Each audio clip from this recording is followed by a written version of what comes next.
নমস্কার বন্ধুরা, সুস্মিতা লাইফস্টাইলে তোমাদের সবাইকে স্বাগত। তোমরা তো সবাই চিংড়ি মাছের মালাইকারি বানাও। আজকে আমি কিভাবে চিংড়ি মাছের মালাইকারি বানাই তোমাদের সবার সঙ্গে শেয়ার করব। চিংড়ি মাছটাকে ভালো করে পরিষ্কার করে ধুয়ে নুন হলুদ মাখিয়ে মিডিয়াম টু লো ফ্লেমে 20 সেকেন্ডের মতো করে ভেজে নেব। তিনটে করে দেবো, দিয়ে ভেজে নেব।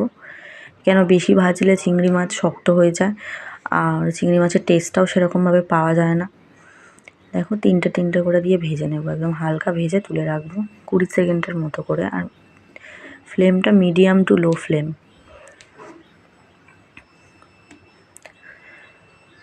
মিডিয়াম টু লো ফ্লেমে ভালো করে ভেজে তুলে রেখে তেলের মধ্যে শুকনো লঙ্কা, এলাচ, দারচিনি, লবঙ্গ ফোড়ন দিয়ে তেলটা হালকা